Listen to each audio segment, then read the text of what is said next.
cover Libra Rising, her first house, and the second house in Scorpio. This is actually my placement, and I'm going to go in depth with this video. If you don't have time to watch this, then save it for later because you don't want to miss out on this information. This comes from experience as a Libra rising when it comes to finances, and trust me, you guys, now all your focus of your life right now is placed on your financial area and the value system around it and self-worth. This is because we have the South Node in Libra. So now we need to reevaluate all of our past, right, in order to come up with a new value system and develop a good self-worth around money and not associate self-worth with material possessions. This is the lesson of Libra rising for the next 1.5 years, and this is going to trigger her removing herself from different situations, people that are limiting her path, who are standing in the way, who are not good for her success, future success, right? And also those people who are keeping her in her old version of herself by, behaving and reminding, like Libra risings, of her past selves, maybe not necessarily good, that is not serving her, but these people are constantly bringing up the past, which is taking you back into that state that you don't want to be in. So that's what Libra rising is dealing with right now and is directly associated with finances. Libra rising is very unusual placement to have, rising sign, out of all, because you know that we start the zodiac with Aries, right? And on the opposite, we have Libra, which is 180 degrees apart from Aries. When we have Libra rising in the first house, which is rising sign, this means that the zodiac wheel is not in natural order and it's the other way around, right? So Libra rising soon learns that whatever she does, she can't do it in the way that brings her the results that she wants. Through relationships, she is learning how to behave, how to trick, manipulate situations and energies in order to get what she wants, which is Venus, love, beauty, sensual pleasures, and whatever. So Libra rising is known to be indecisive out of all zodiac signs, but the reason why she is because this ascendant needs to learn how to evaluate all different sides of the situation, perspectives, not be subjective, but be objective in the thinking. And this requires her to go back in the past, reflect on her behavior, on what caused that behavior, why people acted in a certain way or didn't act a certain way. And all of that reflection will hold her decision-making process, which is why she is known to be indecisive sign. So she needs to be careful with not to be stuck in limbo while reflecting on her past. So Libra carries both masculine and feminine, and the main purpose of Libra rising is to find a way how to balance both and know when to be a little bit more demanding, a little bit more masculine, and when to be more feminine, okay? And this will require her to go back and reflect. And these people are really great psychologists. They know psychology, because this rising sign just puts a lot of pressure on you to discover yourself and handle your behavior.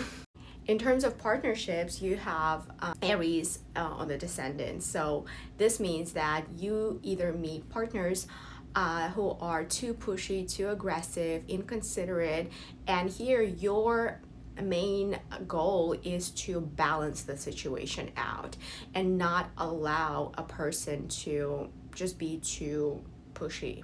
If a person is too demanding, which is the opposite of Aries, because you may have inclination to meet people who are Aries type or Libra type, like more essential, more relaxed Libra type. So here you shouldn't be going with the flow. Here you should be demanding what you want, because remember, you need to find a way how to activate that masculine and feminine side and know when to do that to balance relationships. That's the main lesson. And it's pretty difficult for Libra rising to do because she doesn't want to do that work. She wants to just relax. Another thing, she needs a person who will be assertive and who will claim her. She doesn't want to be in limbo, indecisive. Like, if she doesn't get what she wants from you, Libra rising will quickly let you know.